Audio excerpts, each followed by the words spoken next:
Brasil, coração do mundo, pátria do Evangelho. 28.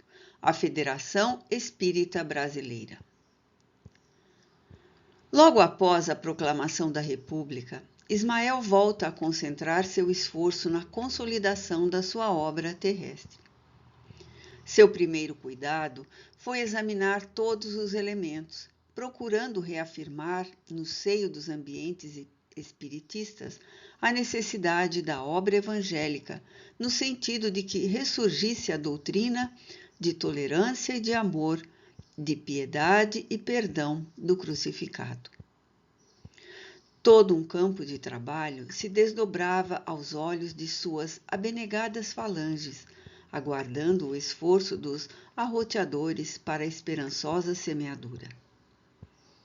Seu coração angélico e misericordioso, sob a égide do Divino Mestre, já havia distribuído as noções evangélicas a todos os espíritos sedentos das claridades do Consolador, e a doutrina dos espíritos no Brasil, sob a sua influência, se tocava da luz divina da caridade e da crença, pressagiando as mais sublimes edificações morais. O abnegado mensageiro do Mestre, começando o movimento de organização nos primeiros dias de 1889, preparara o ambiente necessário para que todos os companheiros do Rio ouvissem a palavra póstuma de Allan Kardec, que por meio do médium Frederico Júnior, nota 174, Frederico Pereira da Silva Júnior, 1858-1914. Forneceu as suas instruções aos espiritistas da capital brasileira, exortando-os ao estudo, à caridade e à unificação. Bezerra de Menezes, que já militava ativamente nos labores doutrinários, recebeu a palavra do alto com a alma fremente de júbilo e de esperança, e considerou, no campo de suas meditações e de suas preces, a necessidade de se reunir a família espiritista brasileira sob o lábaro bendito de Ismael, a fim de que o mundo conhecesse o cristianismo restaurado. Existiam no Rio sociedades prestigiosas, mas cada qual com o seu programa particular, descentralizando a ação renovadora que as instruções do plano invisível traziam, logicamente, a todos os corações que militavam no sagrado labor da doutrina. A Federação Espírita Brasileira, fundada desde o ano bom de 1884 por Elias da Silva, Manuel Fernandes Figueira, nota 175, professor Manuel Fernandes Figueira, 1829-1918. Pinheiro Guedes, nota 176, Antônio Pinheiro Guedes, 1842-1908.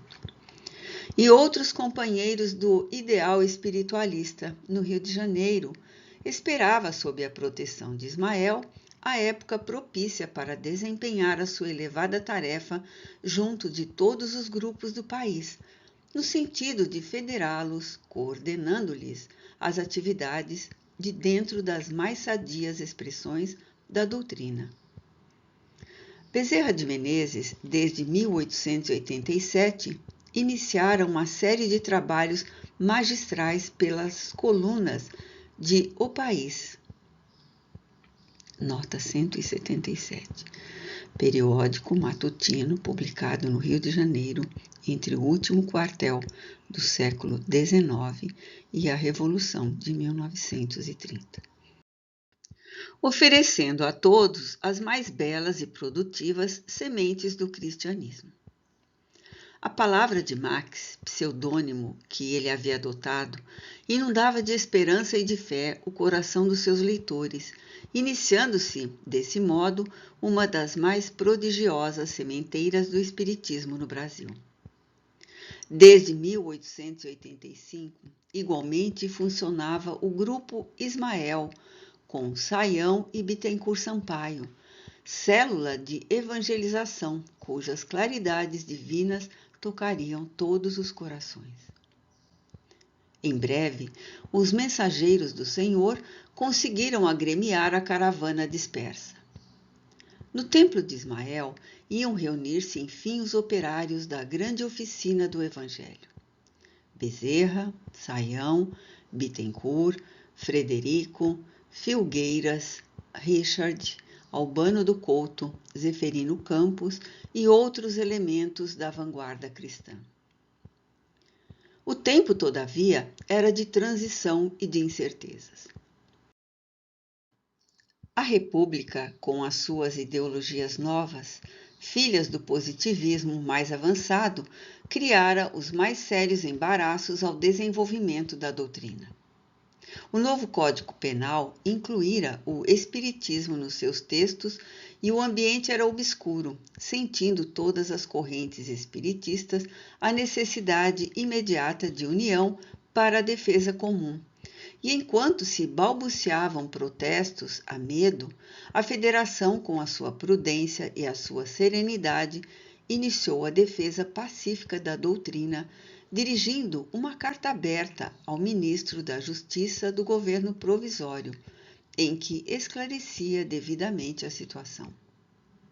Os mensageiros invisíveis cuidaram então de organizar os novos planos de unificação de todos os elementos. Atendendo aos seus rogos reiterados, a palavra do Mestre se faz ouvir, esclarecendo o seu emissário dileto. Ismael, disse-lhe o Senhor, concentraremos agora todos os nossos esforços a fim de que se unifiquem os meus discípulos encarnados para a organização da obra impessoal e comum que iniciastes na terra. Na pátria dos meus ensinamentos, o Espiritismo será o cristianismo revivido na sua primitiva pureza, e faz-se mister coordenar todos os elementos da causa generosa da verdade e da luz para os triunfos do Evangelho. Procurarás, entre todas as agremiações da doutrina, aquela que possa reunir no seu seio todos os agrupamentos.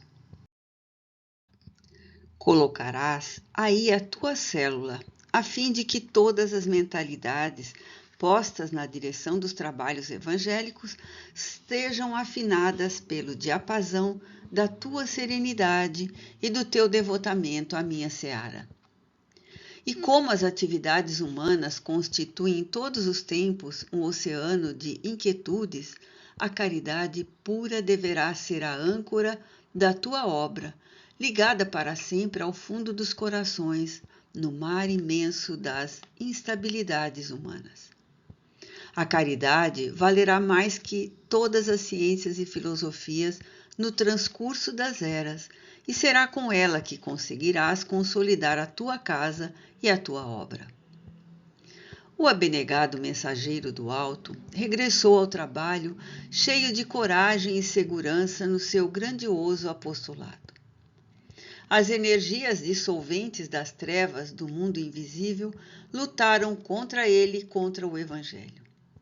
Forças terríveis de separatividade pesaram sobre os seus esforços no ano de 1893, quando o próprio Bezerra, incansável e abnegado missionário, foi obrigado a paralisar os seus escritos nas páginas de O País, depois de quase 7 anos de doutrinação ininterrupta e brilhante, num apelo a Jesus com as mais comovedoras lágrimas da sua crença e do seu sacrifício. Ismael, porém, não abandonou os seus devotados colaboradores, reuniu os companheiros mais afins com as suas ideias generosas e reorganizou a sua obra. As ordens e observações de Jesus foram por ele integralmente cumpridas.